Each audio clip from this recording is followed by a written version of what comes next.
या रसूल अल्लाह। जो याद मुस्तफ़ा की दिल में बारिश होने लगती है, मदीना तैयबा जाने की ख्वाहिश होने लगती है। जो याद मुस्तफ़ा की दिल में बारिश होने लगती है, मदीना तैयबा जाने की ख्वाहिश होने लगती है। अकीदत से अजीज मिल्लत का जब नाम लेता हूँ तो इनायत होने लगती है, नवाजिश होने लगती है।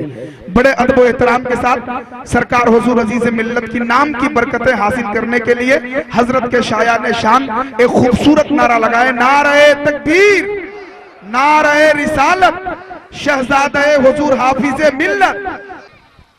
अस्सलामु अलैकुम व रहमतुल्लाहि व बरकातहू। नहमदु व नुसल्ली व नुसल्लिमु अला हबीबिल करीम। अम्मा बाद, फ़अऊज़ु बिल्लाहि मिनश शैतानिर रजीम। बिस्मिल्लाहिर रहमानिर रहीम। लक़द कान लकुम फ़ी रसूलिल्लाहि उस्वतुन हसना। सदक़ल्लाहुल अज़ीम। बल्लग़ रसूलुन नबील करीम व नहनु अला ज़ालिका मिनश शाहिदीन व शाकिरीन वल्हम्दुलिल्लाहि रब्बिल आलमीन।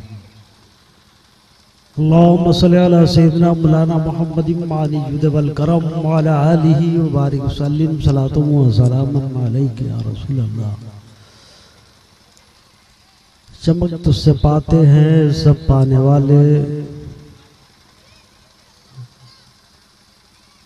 आला हज़रत फरमाते हैं,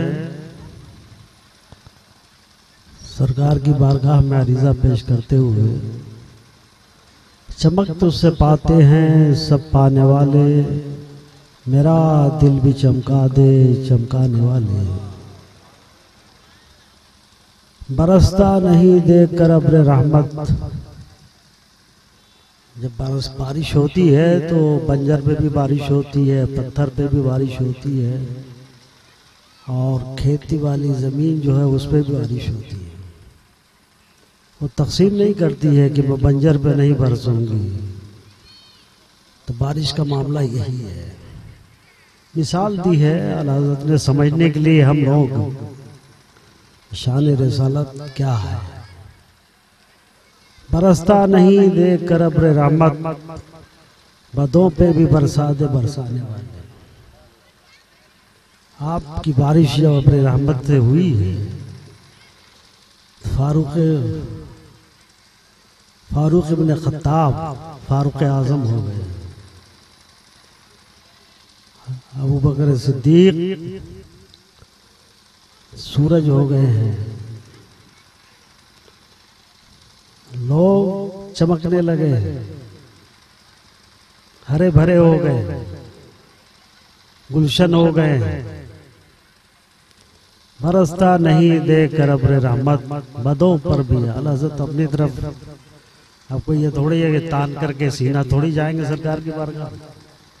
कुछ लोग जाते हैं, लेकिन आला हज़रत जैसा शख्स सीना तान के जाएगा नहीं, एक गुनहगार जैसी हैसियत से जाएगा। इसीलिए फरमाते हैं बदों पे भी बरसा दे बरसाने वाले। अकीदा दे रहे हैं आला सरकार की शान क्या है। जमीन के ऊपर भी जिंदा थे, जमीन के नीचे भी जिंदा है। कुछ लोगों ने कहा ना, सरकार ने फरमाया है कि एक दिन मैं भी तुम्हारी तरह से माज़अल्लाह। तो उनका अकीदा मैं बयान कर रहा हूँ। अबे संजीदगी रखे, खामोशी से बैठो भाई, समझ में नहीं आता है क्या। मेरे पास भी मोबाइल है, तुम्हारे पास खाली मोबाइल नहीं है भाई। स्टेज पे जितने आदमी बैठे शायद सभी के पास होगा, और टूटा फूटा हमारे पास भी है। मुझको मोबाइल मत दिखाओ, मैं मोबाइल देखने के लिए यहाँ नहीं बैठा, मैं आपसे कुछ अर्ज मारूज करने के लिए बैठा हूँ। आपके हालात को आपके सामने रखने के लिए बैठा हूँ। हालात फरमाते हैं, उनका अकीदा क्या है। उनका अकीदा यह है कि एक दिन मैं भी, कहते हैं कि अपनी किताबों में भी लिख दिया है। अब हम उनकी किताब में जो लिखा उसे पढ़ते हैं तो कहते हैं कि गाली देते हैं। उल्टा चोर कोतवाल को डांटता है ना मजा। अभी तो लिखाई काय को था जो तुम्हें खुद बुरा लगता है, हम उसमें तरमीम करके तो नहीं पढ़वाए ना। तरमीम करके पढ़ते तो कुछ आपको शिकायत होती कि हमने ये लिखा और ये पढ़ रहा है। एक दिन मैं भी तुम्हारी तरह से मरकर मिट्टी में मिल जाऊंगा मौजा। तो जो कहते ना कि हमारी तरह से, तो चूंकि ये मिट्टी में मिलने वाले हैं तो ये कैसे कहेंगे कि साहब ये जिंदा रहे। अपनी तरह से जब कहेंगे तो अपनी तरह से हालात पैदा होंगे। खुद अपने हालात का इजहार कर रहे हैं, मेरे आका के हालात फरमाते हैं तो जिंदा है वल्लाह। एक ही मर्तबा कसम नहीं खाई है तबीब साहब, तो जिंदा है वल्लाह, तो जिंदा है। मेरे चश्मे आलम से छुप जाए, मेरे आंखों का कसूर है कि मैं आपकी ज़ियारत नहीं कर पा रहा हूं, लेकिन आप इस वक्त जहां हैं वहां भी जिंदा ही जिंदा है।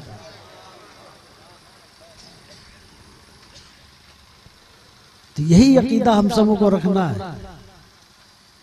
अकीदा सही है तो मियां मौत भी आसान होगी और आखिरत भी आसान होगी।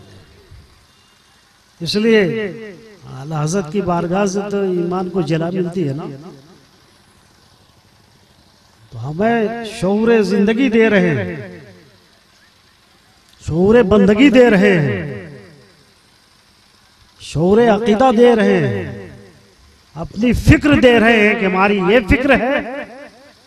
तो हमारा नारा लगाते हो तो खोखला नारा मत लगाना, इस अकीदे पे कायम रह करके नारा लगाते रहना। खोखला नारा मत लगाया करो मेरे दोस्त। आला हज़रत ने जिन चीजों को जायज कहा है उसको जायज समझो, इसे मना फरमाया है उससे बाज रहो। अभी हमारे फलामी साहब फतावे रिजविया की बात कर रहे हैं। फतावे रिजविया तो अच्छे अच्छे मौलाना नहीं समझ पाते, ये बेचारे क्या समझेंगे। फतावे रिजविया को तो अच्छे अच्छे मौलाना नहीं समझ पाते हैं। इल्म का दरिया है, दरिया क्या है, इल्म का खजाना है। कब आला हज़रत दुनिया से तशरीफ ले गए? तकरीबन 100 साल हो गए। आज जो मसाइल पैदा होते हैं उन्हीं की तहरीर की रोशनी में आज के मसाइल हल होते हैं। ये आला हज़रत की दूरअंदेशी थी, ये निगाहों की दूरी करामत है उनकी। तो फरमाते हैं तू जिंदा है वल्लाह, तू जिंदा है वल्लाह। मेरे चश्मे आलम से छुप जाने वाले, मेरी आंखों का कसूर है, मुझे बसीरत नहीं है। आपकी निगाह करम हो जाएगी तो बसीरत हासिल हो जाएगी।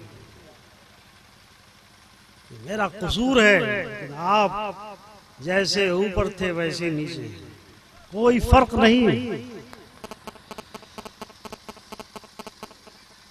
तो जिंदा है वल्लाह, तो जिंदा है वल्लाह, मेरे चश्मे आलम से छुप जाने वाले। इसी पर कायम रहना है, यही अकीदा रखना है। यही अकीदा रहेगा तो इंशाअल्लाह ताला तुम भी जिंदा रहोगे और आखिरत भी सवर जाएगी। मदीने के खित्ते खुदा तुझको रखे अल्लाह। मदीने के खित्ते, देखो ये मदीना एक शहर है, दुनिया का एक शहर है। जैसे रांची है, शहर है कि नहीं है? अरे बोलो ना, आप क्या बोलोगे? वो तो इतना तो आप लोग बोल चुके, नाथखा हजरात को इतनी दाद दे चुके कि अब बोलने की हिम्मत ही खत्म हो गई। अरे कुछ हम लोगों को भी दाद दे दिया करो। हम लोग जब आते हैं तो ये लोग उठ के चले जाते हैं, पता नहीं क्या बात है। और जब नाथखा हजरात आते हैं तो चले आते हैं। नाथ से तो सभी को मोहब्बत होनी चाहिए, लेकिन इस कौम को कुछ पैगाम भी देना चाहिए। उसी पैगाम को इन्हें लेना नहीं, इसलिए चले जाते हैं। आप जायजा लो भाई, हम कुछ समझाने की बात करेंगे। अरे तबीब साहब, इन्हीं नारों ने तो इनको भगा दिया है, इसीलिए भागते हैं कि अब तो नारा नहीं लगाना पड़ेगा, ना लगाने नहीं देंगे, कहेंगे हमारी बात सुनो। और जिसको कुछ सीखना होता है, समझना होता है, नारों के दरमियान में सीख सकेगा। अरे नारा जब लगेगा तो सुन ही नहीं सकेगा तो सीखेगा। आप मुझे बताओ, किसी क्लास में टीचर हाफिज साहब पढ़ाने के लिए आए, उस क्लास के लड़के शोर मचाएं तो टीचर पढ़ा पाएगा? अरे बोलो नहीं, आप नहीं बोलो। टीचर पढ़ा पाएगा? सबको गेट आउट कर देगा। क्लास से जाओ, get out, get out, get out, get out, get out, सबको निकाल देगा बाहर।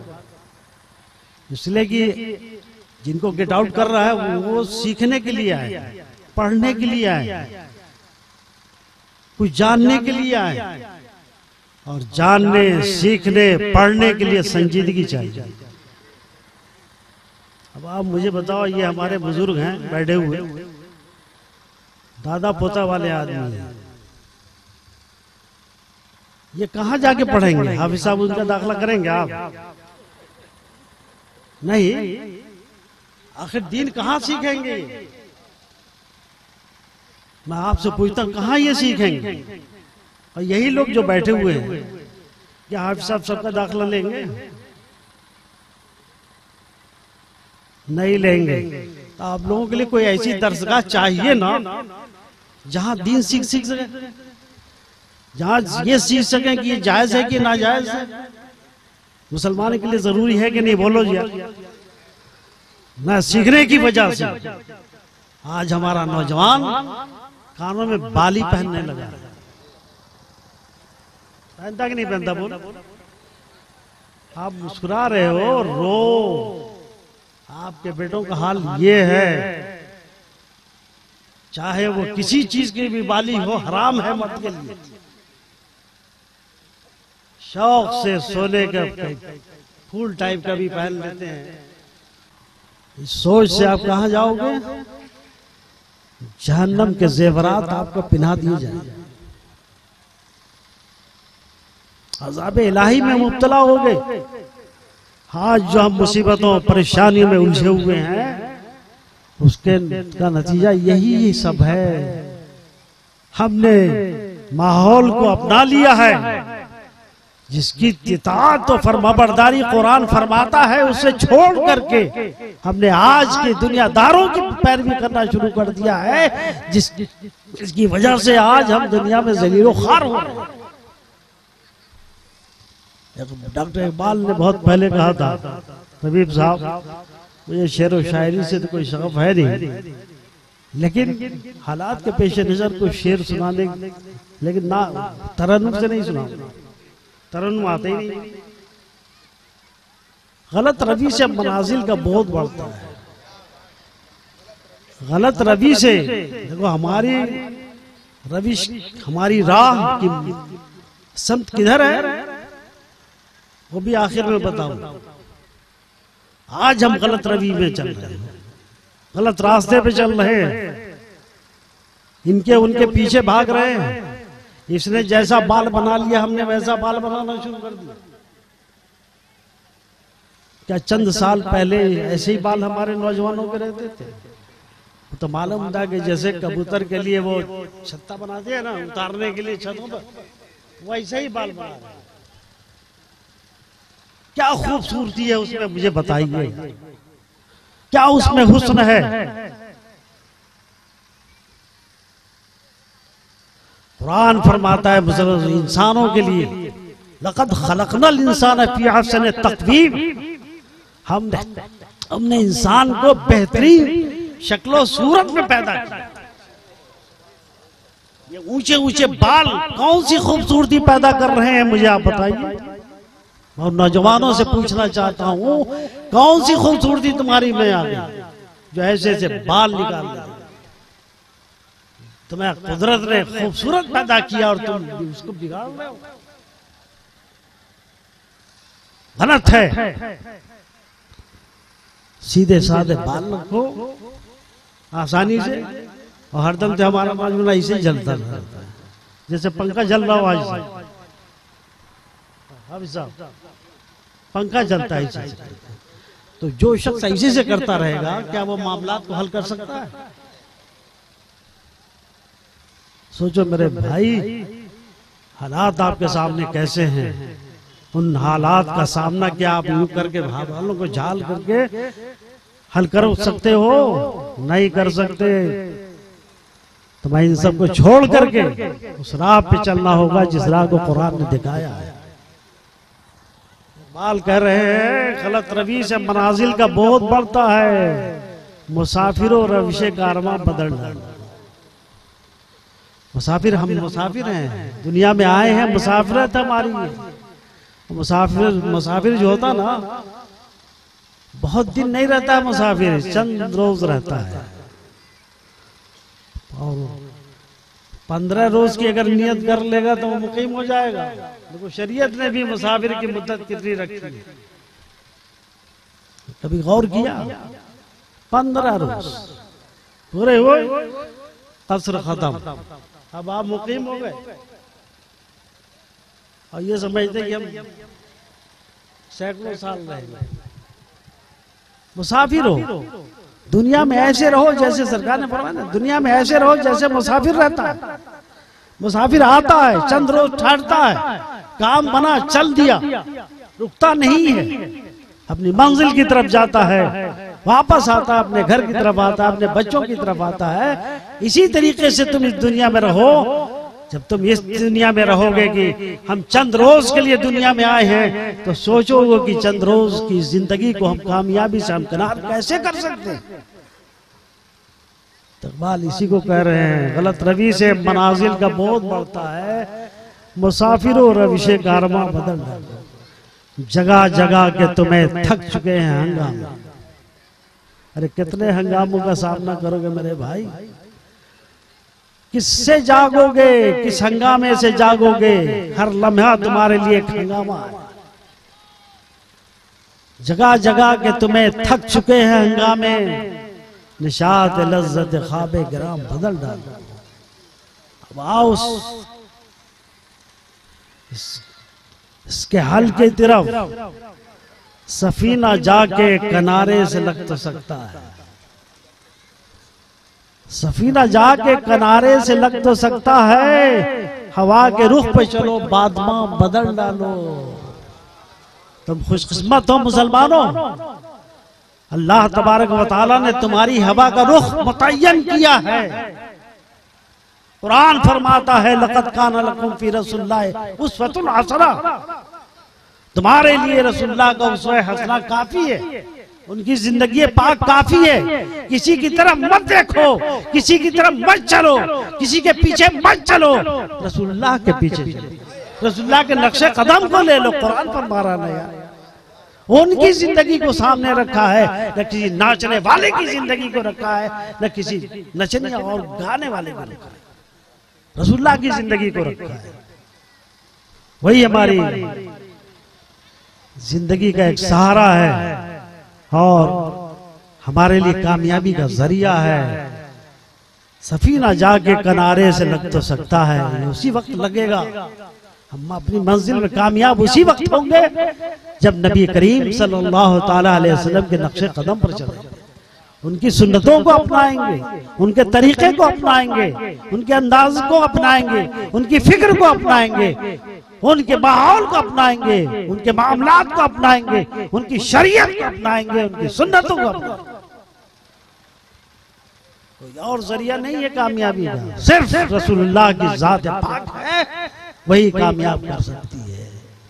इसलिए मेरे भाई, जब कुरान ने, अल्लाह तबारक व तआला ने हमारी रूह हवा का रुख मुतय्यन कर दिया है, तो अपनी जिंदगी को सबसे गुंबद से वाबस्ता कर दो।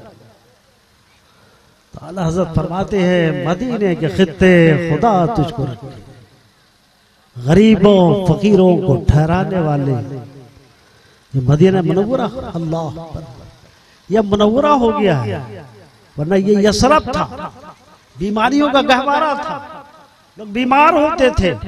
अब यसरब कहना जायज नहीं है मदीना मुनव्वरा। क्यों? इसलिए कि शफाखाना हो गया है, हॉस्पिटल हो गया है। वहां माल अल्लाह के हबीब आराम फरमा रहे हैं। सहाबा किराम सुनो सुनो, कुछ सुन लो।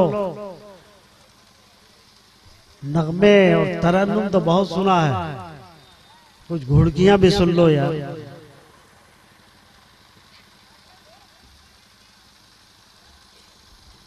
लश्कर इस्लाम वापस आ रहा है, जिहाद करके वापस आ रहा है। चंद आदमी चलते हैं हिंदुस्तान की सड़कों पर तो गर्द गुबार नहीं उड़ता है जी। अरे बोलो ना यार, आप लोग तो रोज सामना करते रहते हैं।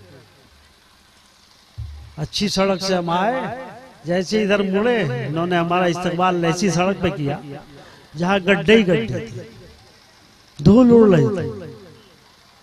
तो हमें ये धूल भूलेगी?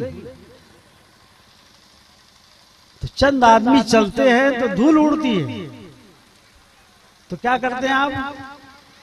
उस धूल से आप अपने को बचाने की कोशिश करते कि नहीं करते? अरे बोलो नहीं, कोई धूल खाता है अंदर नाक में जाने की बंद कर देता है, कपड़ा रख देता है। आदमी की आदत होती है कि इन सब चीजों से बचो, वरना ये हमारे फेफड़े को खराब कर देगा, हमें बीमार कर देगी। मदीना मुनव्वरा में लश्कर इस्लाम आ रहा तो कितनी धूल उड़ रही होगी। घोड़े आ रहे हैं, घोड़े चल रहे हैं, इंसान चल रहे हैं, धूल उड़ रही है। सहाबा ने भी वही किया, मुंह पे कपड़ा रख दिया। मेरे आका ने फरमाया हटाओ, कपड़ों को हटाओ मुंह से। इरशाद फरमाया गुबारुल मदीनते शिफाउन लिकुल्लि दा, मदीने का गुबार हर मर्ज की दवा है। अल्लाह, यही वो मदीना है जिसे यसरब कहा जाता था। लेकिन जब जनाब मोहम्मद रसूलुल्लाह सल्लल्लाहु ताला अलैहि वसल्लम का कदम नाज पड़ गया, उस कदम में नाज की बरकत से अब वो मदीना मुनव्वरा हो गया है, यसरब खत्म हो गया। इसीलिए मेरे आका फरमाते हैं गुबारुल मदीनते शिफाउन लिकुल्लि दा, मदीने का गुबार हर मर्ज की दवा है। अल्लाह अकबर। जब मेरे आका फरमा दे, अगर नहीं था तो हक वही है जो आका फरमाते हैं। ये गुबार जिससे इंसान बचता था, जो पॉल्यूशन बढ़ाने वाला है, लेकिन मदीने की शान ये है कि नबी करीम के सदक़े तुफाल में अब वो गुबार शिफाउन लिकुल्लि दा हो गया है, शिफा बख्शने वाला हो गया है। इसीलिए आला हज़रत फरमाते हैं मदीने के खित्ते खुदा तुझको रखे। ऐसे के लिए दुआ कौन नहीं करेगा जिससे अमराज दूर होते हों, जिससे मामलात हल होते हों, जिससे सुकून मिलता हो, जिससे चैन मिलता हो, जिससे करार मिलता हो। ऐसी चीज के लिए दुआ कौन नहीं करेगा? रब की बारगाह में हाथ उठेगा, मौला यही मामला हमें आता फरमा दे। इसीलिए आला हज़रत फरमाते हैं और मदीना, अल्लाह अकबर। देखो उलमा में इख्तिलाफ, ये मत समझिए कि इख्तिलाफ है तो हराम नाजायज हो गया, नहीं, इख्तिलाफ हक भी होता है और ये बेहतर भी होता है। आजकल तो किसी से थोड़ा सा इख्तिलाफ हुआ, मालूम हुआ कि साहब बस सब कुछ होना चाहिए, गलत। इख्तिलाफ है उलमा में। एक तबका उलमा का कहता है मक्का अफजल है, एक तबका कहता है मदीना मुनव्वरा अफजल है, और आला हज़रत क्या कहते हैं तैबा न सही अफजल, देखो आला हज़रत तैबा न सही अफजल, मक्का ही बड़ा ज़ाहिर। हम इश्क के बंदे हैं, क्यों बात बढ़ाई है। अरे दोनों को फजीलत तो मेरे आका ही की निस्बत से न मिल रही है। वो जो तबका मक्के को अफजल कहता है वो भी आका की निस्बत से कह रहा है, और जो मदीने को अफजल कह रहा है वो भी आका ही की निस्बत से कह रहा है।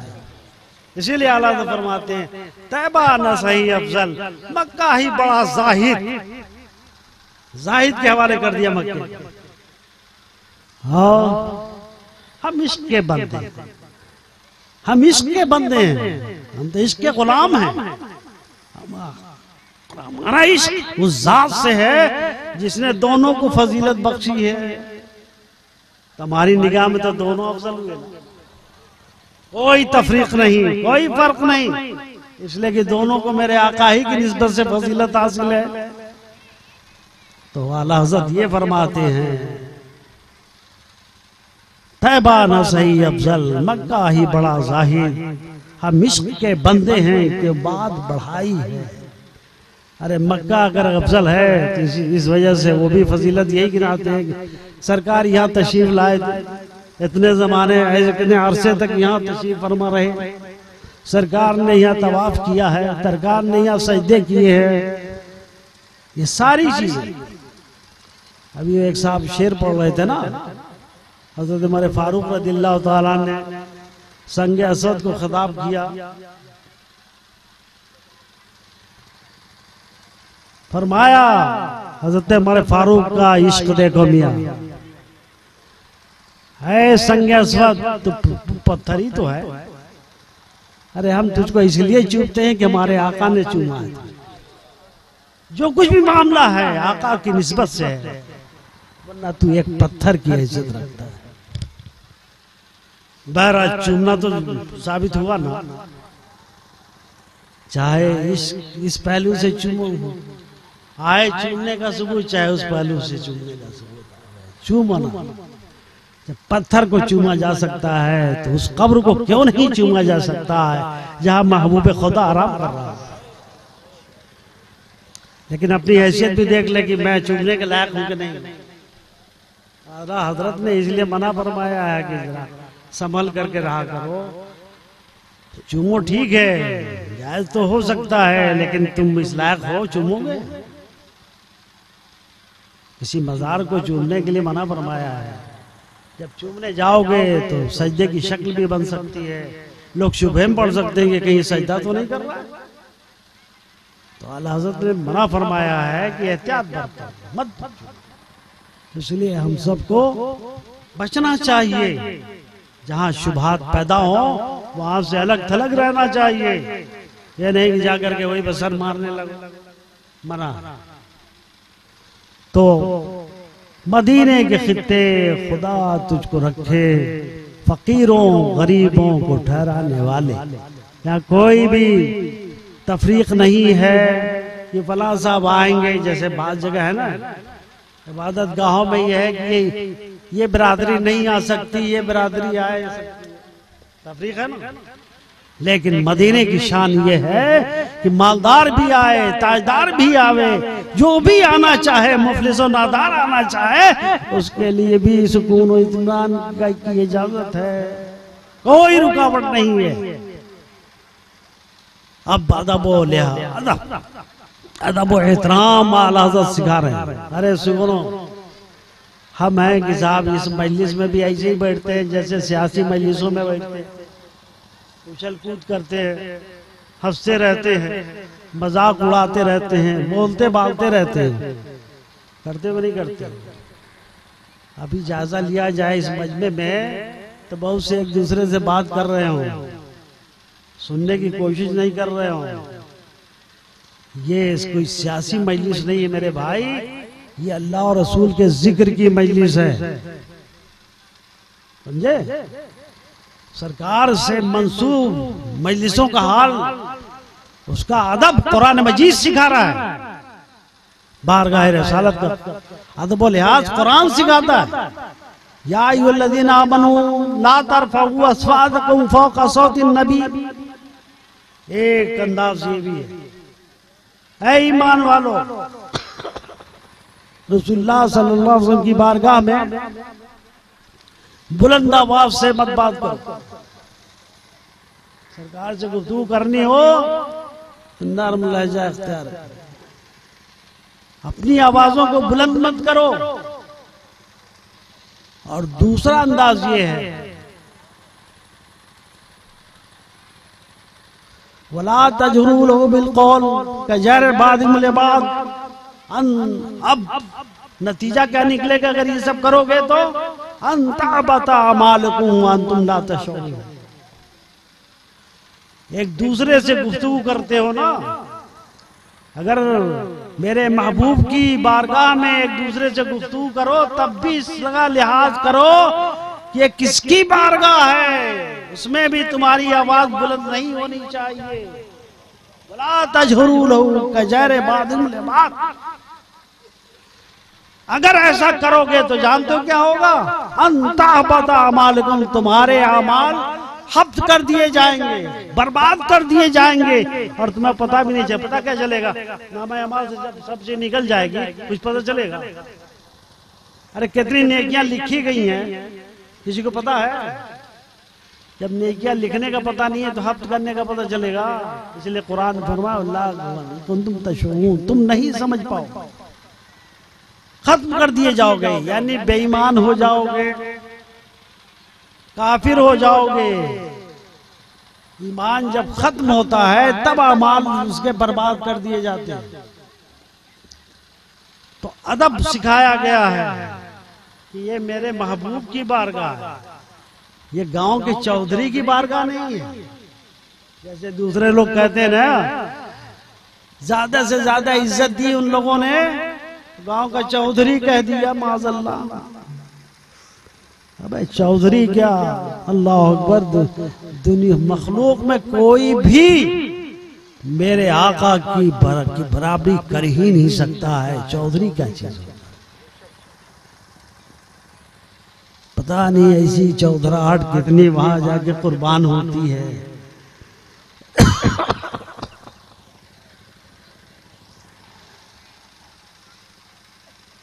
कितना मामला है उस बारगाह का। और हम लोग उस मजलिस में आते हैं जिस मजलिस को अल्लाह और उसके रसूल से निस्बत हासिल होती है, तो उसकी कोई अहमियत ही नहीं समझते हैं।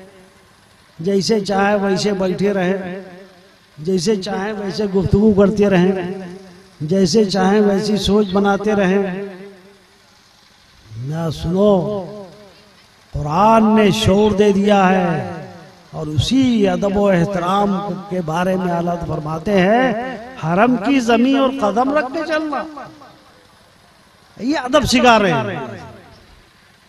अब जो बाअदब होगा वही ना सिखाएगा अदब, जो बेअदब होगा वो सिखाएगा। बाअदब होगा तो वो सिखाएगा कि मेरे मानने वाले, मेरे करीबी, मेरे दोस्त, मेरे अहबाब भी मेरी ही तरह से हो जाएं। हरम की जमीन और कदम रख के चलना।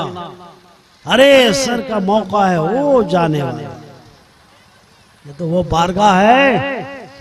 सुनो मियाँ, ये तो अल्लाह के हबीब का करम है कि अपनी उम्मतियों को, अपने गुलामों को हमेशा मौका देते हैं कि तुम मेरी बारगाह में आ जाओ। लेकिन वो मासूम जमात, उसको सिर्फ एक मर्तबा आने का मौका मिलता है। फरिश्तों की जमात 70,000 सुबह में आते हैं, 70,000 शाम को आते हैं। जो एक मर्तबा आ गया दोबारा उसका नंबर नहीं आता। इसलिए नहीं आता कि फरिश्तों की तादाद इतनी ज्यादा है कि सुबह क़यामत में वो जाकर तादाद पूरी होगी, इसलिए मौका नहीं मिलता। और आप हज करने के लिए जाए, मदीना मुनव्वरा जाते हैं तो 9 दिन तो आप रखो रहने का मौका मिलता है कि नहीं मिलता है? 5 वक्त की नमाज पढ़ने के लिए जाते हैं, दिन में 5 मरतबा आपको मौका मिल रहा है हाजिरी का। उस मासूम जमात को जिंदगी में एक मरतबा, इसलिए कि उनकी तादाद ही इतनी है। करम है। अब जो करम फरमावे उसके साथ ऐसे करना चाहिए कि उसकी मजलिस में आओ तो दोस्त यार की बात करते रहो, जमाने की बात करते रहो, अरे खामोशी के साथ सुनते रहो। आका के फजाइल हैं। और अगर कोई नात पढ़ता हो तो बड़ी संजीदगी से। यार आज तो हमारा माहौल अजीब और गरीब हो गया। अरे भाई दाद निकलती है जब दिल में असर करता है कलाम, खुद बखुद निकलती है। ये थोड़ी जबरदस्ती दाद सही है गलत है। माहौल संजीदा नहीं रह पाता है, बिगड़ जाता है। अब आप शान, अब कोई स्टेज से कहेगी ये करो नारा लगाओ तो आप नारा नहीं लगाओगे। तबीब साहब कहें कि साहब नारा लगाओ तो कौन नहीं, उधर नारे तकबीर कह देंगे तो अल्लाह अकबर की जवाब, तो अल्लाह अकबर के जवाब तो देने पड़ेगा। तो संजीदगी बाकी रहेगी? नहीं रहेगी। मजलिसों में संजीदा बैठो। मजलिसें चाहती हैं कि संजीदा रहे इंसान। तो बहुत कुछ गुफ्तगू हो गई और हाल आपका ये है कि अपने हाल से आप ये बता रहे हैं कि आप चुप जाइए, आप मत कुछ कहिए, बहुत कह दिया आप। हमारा काम कहने का है। हमारे पास कोई ऐसी ताकत नहीं कि हम जबरदस्ती आपको बताएं कि ये कीजिए। हाँ, आपको कुछ पूछना हो तो पूछ लीजिए। अगर हमको ये इल्म होगा, मालूम होगी, जरूर बताएंगे। हमारे उलमा बताएंगे, बताने से इनकार नहीं है। चाहे उलमा से पूछ के हम बताएंगे, लेकिन पूछना चाहिए। दीन पर आज जो हमले हो रहे हैं वो हमारी वजह से हो रहे हैं। हम जानते ही नहीं कि क्या जायज है क्या नाजायज है। आपने तलाक दी, अरे तलाक देना ठीक है, अल्लाह ने जायज दिया है, मौका दिया है कि हक दिया है कि तलाक दे दो। आपने फायरिंग शुरू कर दी, 303 हट, दर मारने लगे। ये सीखा ही नहीं कि तलाक कैसे दी जाती है। आज मौका मिल गया कि मुसलमान औरतों पर बड़ा जुल्म हो रहा है, हम इंसाफ दिलाएंगे। अबे अपनी औरत से को तो इंसाफ दिला ही नहीं सके हैं, हमारी बहनों को दिलाएंगे। जो अपनी औरत को से इंसाफ न दे वो दूसरी औरतों को इंसाफ दिलाएगा। निशाना बनाया जा रहा है आपके दीन को, आपकी शरीयत को, आपकी शरीयत को। इसलिए कि आपने शरीयत से अपने को थोड़ा अलग कर रखा है जो चाहते हैं। अब बताइए कान में छल्ला पहनना कैसा? बोलो, अरे बोलो ना यार, इतनी तकरीर में नहीं समझ सके क्या है? तब क्या आपसे उम्मीद रखें कि हमने जो कुछ कहा है वो आपके पल्ले कुछ पड़ा है, कुछ बाकी है? बाकी है। छल्ला पहनने का बड़ा शौक है। आगे पूछ दे इस छल्ले का आपने ज़कात भी दी है? पहले तो लिया, ज़कात भी दी है। ज़कात जब आपने खजाने की नहीं देते तो ये छल्ले के देंगे। देखो एक औरत साबिया, सुनो, सरकार की बारगाह में आई, अब वो कड़ा पहनी हुई थी, सोने का कंगन पहनी हुई थी। तो सरकार ने दरियाफ्त फरमाया कि क्या तुमने इसकी ज़कात दी?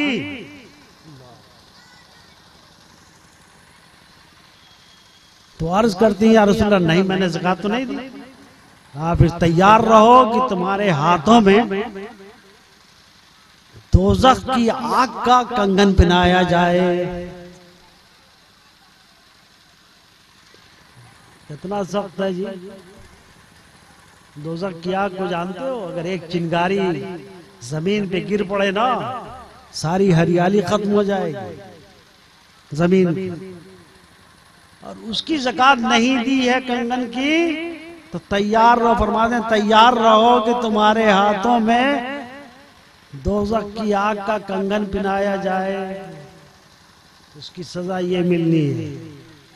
इसलिए मैं अपनी माँ और बहनों, बैठी तो हैं जलसे में, खुद ही तकरार कर रही हैं, शोर मचा रही हैं अगर तुम्हारे जेवरात की ज़कात नहीं दी गई है तो जौन सा जेवर है जहन्नम की आग का वही जेवर बना करके अजाब के फरिश्ते तुम्हारे जिसमें डाल देंगे, पिन्हा देंगे।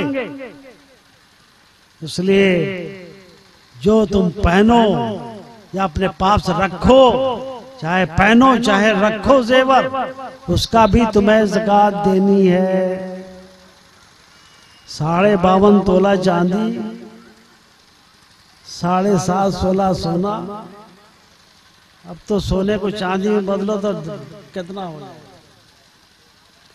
थोड़ी सी चांदी है, थोड़ा सा सोना है, अब उस सोने को चांदी में बदलो। अगर 52.5 तोला चांदी की कीमत उससे बन जाती है तो जेवर पर ज़कात वाजिब हो जाएगी। और पैसा वैसा जो उसमें शामिल कर दो तो बन ही जाएगा। तो ये ना समझो कि मैं पहन रहे हूं या मैंने अपनी बीवी को बनवा करके दिया है, इसकी ज़कात नहीं है। जैसे मशीनों की नहीं है, इसकी उसकी नहीं है, लोग इसी पे क़यास करते हैं हजरत, क़यास करके ज़कात से बनने की कोशिश करते हैं। अरे यहाँ बच लोगे, हम कुछ नहीं कहेंगे, हमारा मसला पता है, वो नहीं याद रखोगे, लेकिन जो फरिश्ते अल्लाह ने मुतय्यन किए हैं वो आपके नामा अमाल में तो लिखते जाएंगे।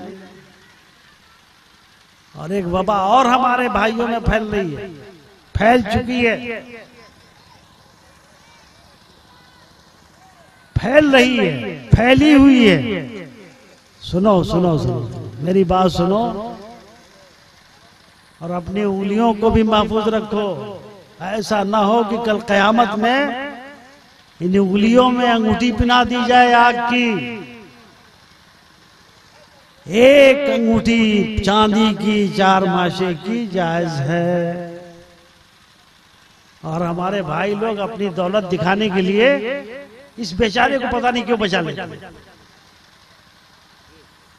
मेरी समझ में नहीं आता इसने क्या कसूर किया है। हर उंगली में 2-2, 3-3 पहन लेंगे, 4-4 पहन लेंगे, हर उंगली में पहन लेंगे, अंगूठे को बचा लेंगे, अंगूठा दिखाने के लिए। हम लोगों को अंगूठा दिखाने के लिए आप सब बचा लेंगे। तुम कहते रहो हम पिटाई होगी, जब पिटाई होगी ना तब कहोगे हाँ बोला जलसे में बताया जा रहा था, काश मैं बात मान लेता तो पिटाई से बच जाता। तो मेरे भाई जो जायज काम है वो करो और जो नाजायज और हराम है उससे बचने की कोशिश करो। एक अंगूठी पहनो और वो भी चांदी की। ये मत देखो कि फलाने लोहे की पहनी है तो मैं भी पहन, या मेरी शादी होने वाली है उससे मुतालबा करते हैं सोने की अंगूठी चाहिए। काहे को चाहिए भाई, क्यों चाहिए? रिश्वत चाहिए? रिश्वत तो वैसे भी ना जाए, रिश्वत में मांगते हैं। और सोना तो मर्द के लिए हराम है, समझे? क्या चैन, क्या बोलते हैं, चैन चाहिए। ये कोई सा भी जेवर हो, चाहे चैन हो, चाहे पेन हो, चाहे कुछ हो। पेन की बात नहीं, चैन के वजन पे बोल गया, उसको भी नाजायज समझिए। पेन को भी शोबाजी है। अभी हमारे एक भाई साहब उनको इनाम देने के लिए आए, जो आज छोटी साइज का 10 का नोट निकला है, बड़े का बच्चा मालूम है, 3-4 तो हाथ में था, ऐसे ऐसे दिखा दिखा के दे रहे थे। अभी दे रहे थे। ये शोबाजी है कि नहीं है बोलिए? अरे भाई उनको अगर इनाम में देना तो हाथ मिला के इसे दे देते। 100 नोट होते चाहे 50 नोट होते आप दे देते, लेकिन आप एक एक दिखा दें करके अपनी इमारत का इजहार न कर रहे हैं कि मैं बहुत बड़ा अमीर हूं। अरे कोई बिरला टाटा तो हो नहीं यार। 2000 का नोट होता आप देते तो मैं समझता कि कुछ पैसे वाला आदमी। अभी 10 का नोट दे रहा है, वो भी जो आजकल बच्चा पैदा हुआ है। अबे इतना ही बड़ा न है, कहाँ उसको रखे? 10 का नोट, पुराने 10 नोट से वो बच्चा है कि नहीं बच्चा है बताइए? उसका बच्चा ही नहीं, उसको दिखा रहे हैं। ये शोबाजी बंद करो, अल्लाह को शोबाजी पसंद नहीं है। हमको वो काम करना चाहिए जो अल्लाह पसंद फरमावे, हमें वो काम करना चाहिए जो मेरे आका पसंद फरमावे। इसलिए कुरान फरमाता है लक़द कान लकुम फी रसूलिल्लाहि उस्वतुन हसना, बेशक तुम्हारे लिए रसूलुल्लाह की हयात तैयबा काफी है। उनके अंदाज को लो, उनके मामलात को लो, उनके तरीके को लो, कामयाब हो जाओ। उन्हें छोड़ दिया, अब कहते हैं बड़े मारे जा रहे हैं, तकलीफें पहुंच रही हैं, ये हो रहा है वो रहा, क्यों नहीं होगा जी? सजा दुनिया में भी मिलेगी। कुरान फरमाता है मा असाबकुम मिन मुसीबतिन फबिमा कसबत अयदीकुम व याफू अन कसीर, जो तुम्हें मुसीबतें पहुंची हैं वो तुम्हारे करतूतों का नतीजा। जब करतूतों का नतीजा है तो अपने करतूत को नहीं संभालोगे तो यही नहीं समझना होगा। और बहुत सौ को तो अल्लाह ताला माफ फरमा देता है। अगर सब पर मुआवजा हो तो दुनिया में बाकी नहीं रह सकते हम।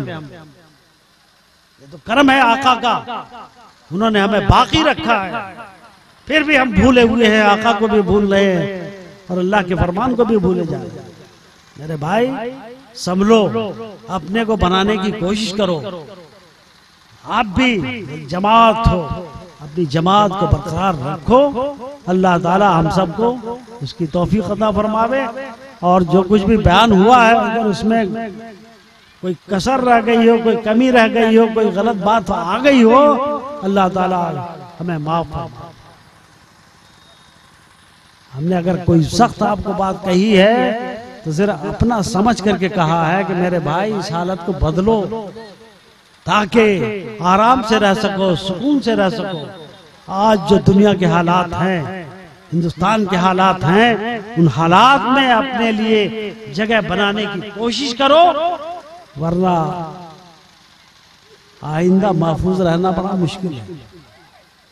अल्लाह ताला हम सब की हिफाजत फरमाए और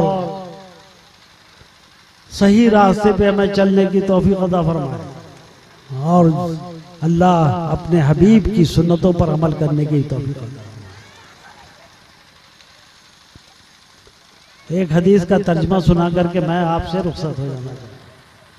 सुनो मेरे दोस्त, क्यों तबीब साहब गुंजाइश है? अरे नहीं, मैं समझ रहा हूँ आपके इधर उधर करवट बदलने से तो भी मैं समझता हूँ, ऐसी बात नहीं है। दौड़ेंगे नहीं, हमारे बच्चे न है, कोई गैर थोड़ी है। हमने अपने बच्चों की तरबियत ही ऐसी की है, क्या कीजिएगा।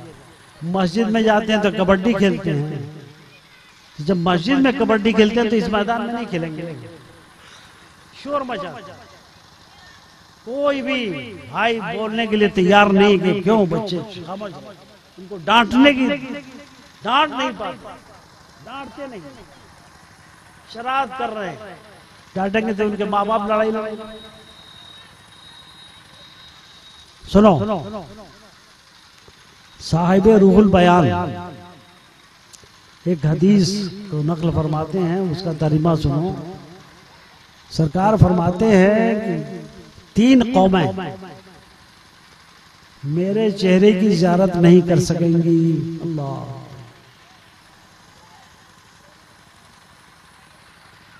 अरे जिसके लिए जी रहे हैं, जिसके लिए मर रहे हैं, वो फरमा दे कि तुम मेरे चेहरे की ज़ियारत नहीं करोगे तो उस आदमी को बाकी रहने का हक ही नहीं है। कौन है वो जमात? सुनो मेरे भाई, तकलीफ देता हो, माँ बाप को तकलीफ देता हो, उनकी खिदमत ना करता हो, उनकी दिलजोई ना करता हो, वो मेरे चेहरे की ज़ियारत नहीं कर पाएगा। अब इसी से माँ बाप का मर्तबा समझ लो।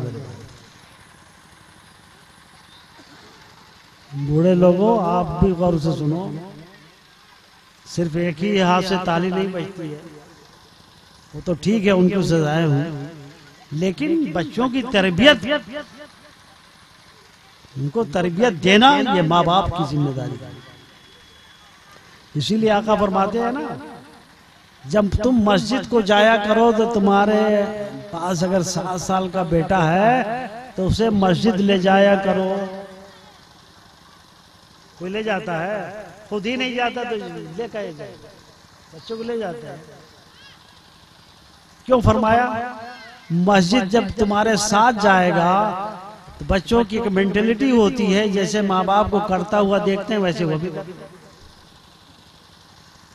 तुमको क़याम करता हुआ देखेगा तो वो भी खड़ा हो जाएगा बगल में, रुकू करता हुआ देखेगा वो भी रुकू में चला जाएगा, सजदा करता हुआ देखेगा वो भी सजदे में चला जाएगा। यानी नमाज तुमसे सीख लेगा उठक बैठक के लिहाज से, और देखेगा कि मेरा बाप खामोश खड़ा है, खामोश रुकू में गया हुआ है, खामोश है, यानी जबान से तो पढ़ रहा है लेकिन आवाज नहीं निकल रही, चिल्ला के तो कोई पढ़ता नहीं। तो वो भी मस्जिद में खामोश रहने का सबक ले लेगा, उसका अदब एहतराम उसके दिल में आएगा, और जब मस्जिद का अदब एहतराम दिल में उतरेगा तो फिर वो तुम्हारा अदब एहतराम करना शुरू करेगा। तो मेरे आका की तरबियत का अंदाज देखो, मस्जिद को ले जाया करो, और अगर 10 साल का हो जाए तो सख्ती के साथ ले जाए। और हमारा हाल तो यह है, हम खुद ही मस्जिद में नहीं जा रहे हैं तो कहाँ लेके जाएंगे? तो वो शख्स जो अपने माँ बाप को तकलीफ पहुंचाता हो, माँ बाप को तकलीफ पहुंचाने से रसूलुल्लाह को तकलीफ होती है, इसीलिए वो अपने चेहरे की ज़ियारत नहीं करने देंगे। अड़ब जाओ झिड़क दें जिसे, उसको कहीं पनाह मिलनी है। दूसरा, सरकार फरमाते हैं जो मेरी सुन्नतों का आमिल ना हो, मेरे तरीके पे न चले, मेरे मामलात को ना अपनावे, मेरी सुन्नतों को ना कबूल करे, वो भी मेरे चेहरे की ज़ियारत नहीं कर सकते। और तीसरी जमात वो है कि उसके सामने अगर मेरा नाम लिया जाए तो वो दरूद शरीफ ना पढ़े। अब समझो मेरे भाई, दरूद शरीफ कितनी अहमियत का हामिल है। दरूद शरीफ पढ़ोगे, आका करम फरमा देंगे, अपने चेहरे की ज़ियारत करा देंगे।